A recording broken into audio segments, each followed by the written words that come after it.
Alright, ladies and gentlemen, as we know, we are currently in the 5.4 Abyss cycle, and I decided why not try out one of my new favorite teams, which is an Overload team using Chlorinde, Chevreuse, obviously mainstay in every single team. First, I want to put Auroron and then Mavika.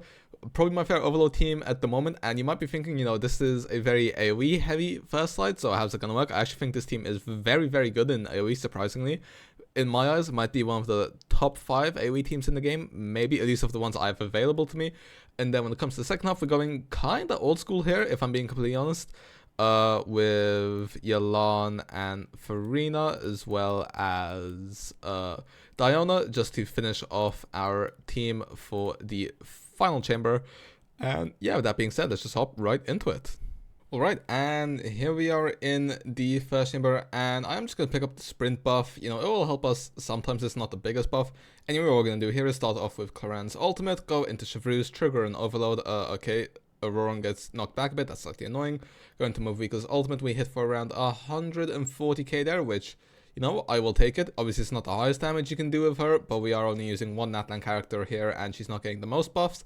But, it's just a nice bit of front-loaded damage. We are just going to use our setup here. We're going to actually finish this guy off with Chevreuse's ultimate there, and we can save Mavika's ult here for the next rotation, so it should do slightly more damage then, because we're going to have more Night Soul built up.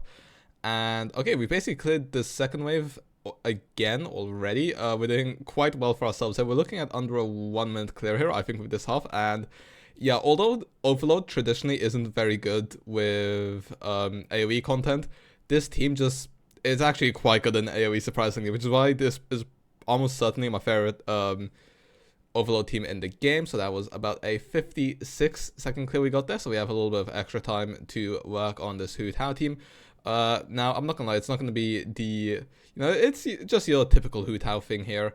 Do have some cryo on here, so I do want to try melting my ultimate so that we can get a little bit of extra damage off, but yeah, I literally love the Chlorinde Mavika team so much. I'm not gonna lie, on this account, like obviously on my main where I have Sitlali, I love playing a DPS Mavika, but on this account where I don't have Sitlali, and with Ianson not out yet, I actually think that I prefer playing Mavika as a dual DPS slash secondary support to characters like Ayato, Mizuki, and Chlorinde, because she's actually really good at just, front loading some damage and then having some decent elemental application. Like, I actually really, really enjoy it.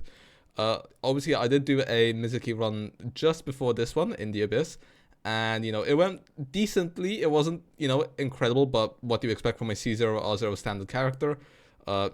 But when I did actually try it with a Mavika team variant, which I didn't do on camera, that was what I used was a Farina, Fischl, and Auroron team. But when I actually used Mavika with her, she actually felt pretty damn good, although that is literally mostly just because of Mavika. But yeah, if you do have your Mavika free, she is very nice. And then obviously just use someone like, I don't know, a Neuvillette, an Arlecchino, and Alhaven on the second half. But yeah, that's the Ruin Gods dealt with, and now let's move on to the second chamber. Okay, and second chamber, we do actually ourselves a crit buff here, which is very nice for us. And okay, there are a lot of enemies on this floor, so I was just glazing this team for its AoE capabilities. Let's see how true those actually are. So far we're already about a quarter of the way through. We're still yet to switch to Chlorinde, luckily, so we have some decent time here. Mavika's power application is still going. And okay, now we need to find someone with Electro. There we go, we triggered the overload, so Chevreuse should have buffed us. And yeah, just a casual 200, 2000 on Mavika there. I do wonder when Ianson comes out whether they might be a upgrade for this team. Like, I'm actually really excited for her for, ouch, that's annoying, for Mavika, because I do feel like it will make Mavika players who don't have Sitlali feel much better. Although we're still gonna have to wait and see. I haven't seen any fairy crafting on it whatsoever. Those are just my first impressions when I saw all the revealed stuff. Anyway, switch back to Chlorinde here. There's just so many numbers, like, it's so satisfying, and obviously their HP balls just get absolutely shredded. So yeah, that's always very nice for us. Once again, triggered an overload here. And not gonna use my ult there on Mavika. We're just gonna finish these guys off the casual way, and we did that in about 75 seconds. So yeah, that's probably the most AOE floor we have ever gotten, and we managed to clear it in less than 90 seconds with an overload team, which, like I said before, traditionally you don't really think of AOE. Okay, this guy obviously is slightly annoying with him forcing you to do plunge attacks, but obviously Hu Tao actually kind of likes doing plunge attacks, so that is going to be quite useful for us. Let's see, we're hitting about 91k on our plunges. I am hoping, I mean, Shenyun should be getting a rerun soon because I don't think she's had one yet. And yeah, so I'm definitely going to hope to get Shenyun on my main account because my Zhao has been without one for long enough. I also need to hope that there's a... what's her name, Farazan on that banner, because I don't think she's actually been out for a while. Like, a Shenyun with Farina would be very nice. I might also pull Varessa on my main account because don't have any Electro characters there for the most part. Like, do I have any? No, I don't have any DPS 5-star Electros on that account. I just rely on Fisher whenever I need Electros, so yeah, that will be quite helpful. I do actually kind of want to heal my team up a little bit here, but obviously we do want to make sure we clear this first and foremost, and to be fair, our HP shouldn't be that much of an issue because obviously we do have Diana's shield. But yeah, with that being said, let's move on to the Final Chamber and see how both of these teams do. Alright, and here we are in the Final Chamber, once again picking up the same buff we have already, and this is the final test for our Overload team. I'm not gonna lie, this should be a pretty easy test. This chamber isn't particularly difficult, so I'd say the second one's probably the most because it's the most requiring of AoE, but if you have someone like Neuvillette, then, you know, should make quick work of it. Now, it's just so interesting how good this team is in AoE. I honestly think it's just because how mobile both Clarand and Mavika are. Because, you know, when I think of AoE teams, I normally think Zhao, obviously, you know, probably a specialty. The best dedicated AoE support in the game, AoE DPS in the game. Although, if we're talking about pure AoE performance, I'd still probably put Neuvillette alongside especially if you have a Kazuha, then you can literally just hit everything you want to. But even if you don't, Neuvillette's range is just so big that it doesn't really matter. And then Mavika with her bikes, also very good. And then also if you put Kazuha with Alakino, she's actually quite good in AoE as well. But this team might actually be top 5 for me when it comes to AoE. And we actually cleared that in 54 seconds. That wasn't much of an AoE chamber, it was just 2 enemies.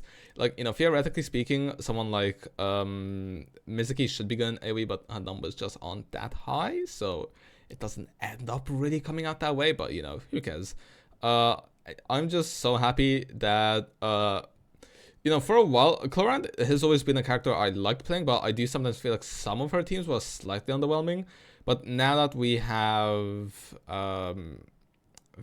now that we do have Mavika, I feel like she's definitely a top 5 DPS in the game right now.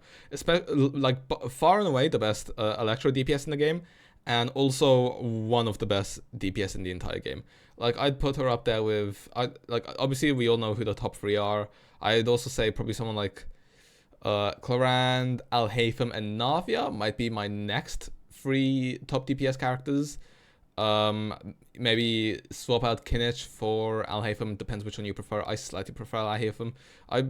Actually, maybe it would be worthwhile testing out in this Abyss as well. I also do want to do another ranking of all the top DPS characters. I did my new one for Starrel not too long ago, and I feel like it should be time that I update my Genshin one, so maybe that will be next when it comes to Genshin content, but we will have to wait and see. Actually, oh, Abyss resets soon, doesn't it? Completely forgot about that. Oh, actually, no, wait. No, it's Theater which resets soon. I forgot that Theater resets on the 1st, not Abyss. Abyss resets on the 16th. So we are actually a bit away from the Abyss, which, you know, felt strange for a second because nowadays Abyss lost so long that I missed the old days where it would reset more frequently. But yeah, what can you do? I just wish we had twice as many Abyss and Theater runs in a version than we do right now. I wish it was like every 2 weeks we got something new, but what can you do? Or even like a week and a half, I'd probably say that would be my, you know, my ideal situation. But anyway, that's enough yap from me. Let's go into our character builds and some final thoughts. Well, as you can see, both sides actually carry their own weight, and especially the first half was very strong. I think the longest time we took was 75 seconds, and then for the other 2 chambers, we finished them both in under a minute. So yeah, very happy with both of these teams when it comes to our Clarine build right now. No EM on her whatsoever, which is slightly oops, but what can you do? A 58 crit rate, 207 crit damage, obviously took us up to 78 thanks to her passive. Weapons, Finale of the Deep, R5, and then on the Whimsy set, because it's her best in slot, Constellations, C0, and then 110 talents. For our Chevreuse, real quick, she is only C1, as we can see here, and then level 8 skill. On Noblesse gives a nice attack buff to both our also Favlons as well. Not fully level, but doesn't really need to be. Her burst is that important, and she has some crit as well. Main reason why we have her on Noblesse is that she can buff the attack of both our Clarand and our Movika. For Movika, fully crit goes up to 80 thanks to Obsidian, 223 crit damage.